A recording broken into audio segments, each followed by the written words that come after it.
Ce soir, nous allons parler de Dieu. Dieu, à quoi nous sert-il aujourd'hui?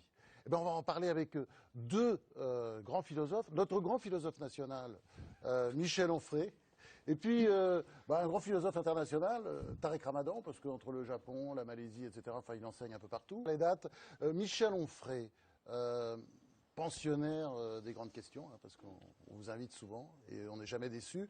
Alors, à quoi sert Dieu? À nous pourrir la vie, d'une part, et puis à monter les gens les uns contre les autres sous prétexte d'amour. Donc c'est assez sidérant que ces trois grandes religions du livre nous expliquent que... Là, les trois grandes, c'est-à-dire les trois religions à un seul Dieu, les religions monothéistes. Christianisme et islam nous disent que ce sont des religions de paix, de tolérance et d'amour, et si on n'est pas d'accord, on nous coupe la gorge. Donc je trouve que c'est toujours assez sidérant qu'au nom de l'amour, on interdise.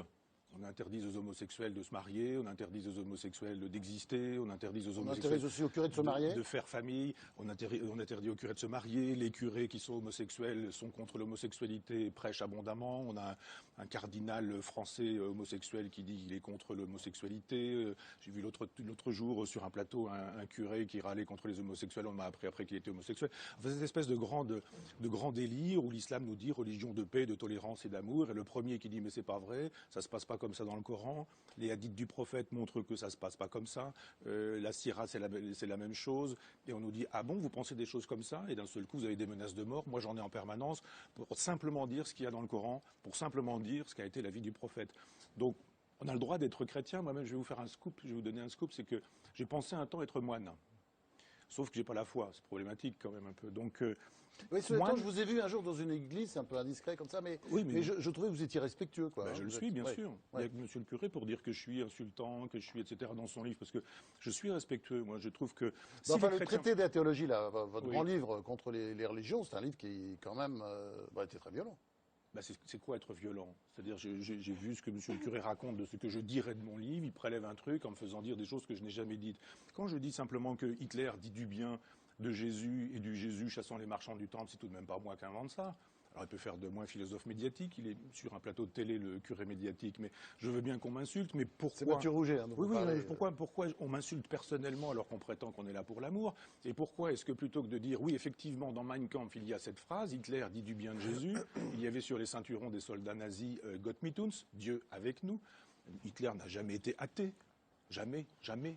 Il a cru en Dieu. Il n'aimait pas trop les cathos, hein. Mais pas du tout. Il a simplement dit des catholiques que s'ils n'étaient pas d'accord avec lui, c'était problématique, mais s'ils étaient d'accord avec lui, ça se passait bien. Et le Vatican aimait beaucoup Hitler d'ailleurs. Et donc il y a juste un moment donné où j'ai envie que les gens soient à la hauteur de ce qu'ils enseignent. Moi, je veux bien qu'on dise, je suis chrétien, je défends l'amour, le pardon, etc. Mais à chaque fois que je n'insulte pas des gens, on dit que je les insulte et on m'envoie une pêche. En me disant, tiens, c'est pour l'amour du prochain. Je dis, mais vivez là votre religion, et puis n'emmerdez pas les autres. C'est-à-dire que quand la vie monastique m'intéressait, je dis, effectivement, il faut quand même croire en Dieu, mais un moine, je veux bien. Je veux dire, un moine, il donne sa vie à ce à quoi il croit, ou des gens qui sont effectivement dans la pratique chrétienne. Simplement, les chrétiens qui nous disent qu'ils sont là pour l'amour et qui passent leur vie à détester, à empêcher aux autres de mener leur vie, je dis, vous faites un mauvais usage de votre bon Dieu. Tarek Ramadan. Bon, encore une fois, la façon de répondre à la question, la première question, à quoi sert Dieu? Déjà, pour quelqu'un qui croit, la question pose un problème. À quoi sert Dieu? Nous, on ne se pose pas la question de savoir à quoi il sert comme un moyen qui nous servirait à vivre. Ce n'est pas une ultime réponse à une question, c'est une dimension fondamentale. La réponse que donne Michel Onfray, c'est ce qui me gêne dans votre réflexion un tout petit peu, c'est le déplacement du curseur dans votre discussion. On parle de Dieu, puis ensuite vous regardez les contradictions humaines, et à partir des contradictions humaines, vous rejetez toutes les religions. Non, mais répondez à la question, vous commencez déjà à m'agresser. Non, non. Moi, je ne vous ai pas agressé personnellement, j'ai répondu à la question en renvoyant au livre. Si ce que je viens de faire est une agression, attendez-vous à d'autres agressions. C'est simplement un débat critique, c'est-à-dire je vous écoute. Non, mais répondez à la question, ça sert à quoi Dieu? Non mais attendez. C'est en partant de ce que vous avez répondu que je vais répondre à la question. On n'aura pas la réponse. Si, mais, attendez, vous aurez la réponse, mais laissez-moi parler. Oui, et c'est le vrai problème qu'on peut avoir avec parfois votre positionnement. C'est une sorte d'arrogance dans la façon dont vous n'entendez pas ce que je suis en train de vous dire. Parce que je n'étais pas du tout agressif. J'étais juste en train de dire qu'on ne peut pas, pour critiquer le fait de croire en Dieu ou Dieu, s'en prendre à la contradiction des hommes, car tous les hommes sont en contradiction avec leurs valeurs. La question est de savoir, tous, même vous, vous êtes en contradiction avec beaucoup des valeurs que vous pouvez avoir. La preuve est que vous voulez l'ouverture et quand on vous parle, vous prenez ça pour de l'agression. C'est une contradiction ultime. Je voulais l'ouverture, moi.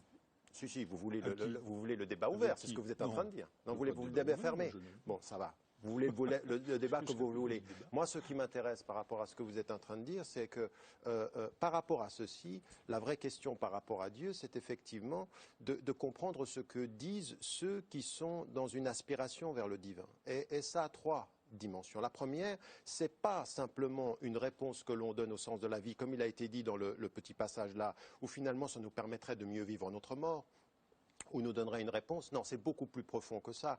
Il n'est pas du tout sûr que la souffrance de ceux qui croient soit moindre que la souffrance de ceux qui ne croient pas. Tout ceci, ce sont des démarches très superficielles. On peut avoir un rapport au divin qui peut être un rapport de profonde souffrance aussi. Et la deuxième des dimensions, c'est tout le travail qu'il y a par rapport à soi. Justement, cette quête de la sortie de soi, de la sortie de l'ego. Ça, ce sont des dimensions qui sont importantes. C'est-à-dire que ce à quoi appelle la foi en Dieu, c'est un regard sur soi, une réflexion sur soi et une sortie de soi. Alors certains vont dire, mais on n'a pas besoin de Dieu pour ça. Oui, mais la question pour les croyants, oui, c'est la pas vraie qu'on en est. question aussi. On peut faire ce que vous dites sans, Exactement. sans religion. Mais la question pour ceux qui croient, c'est que c'est pas ce qu'on peut faire sans, c'est qu'on croit que c'est avec qu'on le vit et on y croit comme un acte de foi et une relation avec le divin. La troisième des dimensions aussi, c'est aussi ceci, ce que vous avez mis en évidence, c'est-à-dire que la relation à Dieu, c'est un appel à la cohérence aussi, c'est-à-dire entre ce que l'on dit et ce que l'on fait.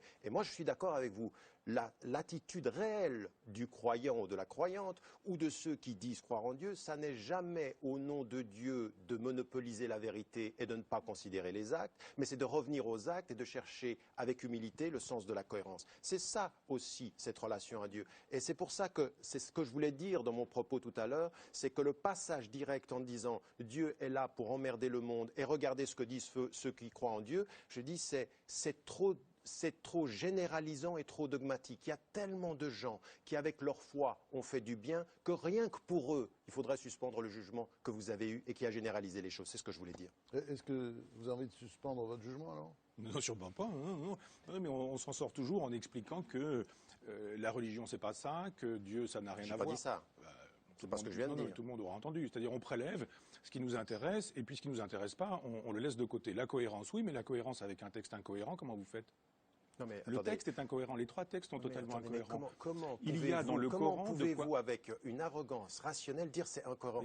Quelle étude? Non, mais c'est ça. Dans votre traité d'athéologie, je suis désolé. Le traité d'athéologie, quand on le lit et qu'on a fait des études, parce que c'est quand même des études que l'on fait par rapport à la Torah et au Talmud, par rapport à la Bible, l'Ancien et le Nouveau Testament, par rapport au Coran, ce sont des études. Et de là où vous êtes, vous regardez ceci et vous jugez du haut de la grandeur de votre rationalité, c'est incohérent. Mais attendez, je veux dire, c'est pas comme ça. Non, c'est pas de la philosophie, ça c'est de la... Tous les grands philosophes athées, même Nietzsche, avec le fait de dire Dieu est mort, avait plus de respect dans les nuances de la foi des gens que vous en avez. Vous mettez tout le monde dans le même paquet et vous êtes... Vous avez dû autant lire Nietzsche que moi, parce que si vous pensez, que dans l'Antéchrist, il y a autant de respect dans la religion... Non, attention, la façon dont il s'en prend aux faits religieux et la façon dont il en prend aux hommes et la façon dont il en parle est plus respectueuse que le fait de dire assis sur une chaise, c'est un texte incohérent. En disant que c'est l'araignée. Ravi de lire l'Évangile avec vous et d'en discuter, y compris de tel ou tel passage que vous avez évoqué tout à l'heure sur ce plateau.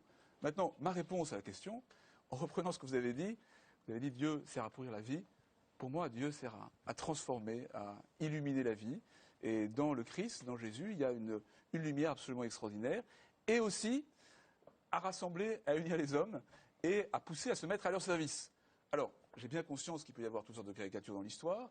J'ai bien conscience que ma vie aussi n'est pas parfaite et que parfois je suis une caricature du christianisme que j'essaye de vivre et d'annoncer. Mais fondamentalement, pour moi, la religion et celle qui m'est donnée de vivre dans le Christ est une source de lumière et de joie pour moi et j'espère aussi à partager. Bon, on a compris.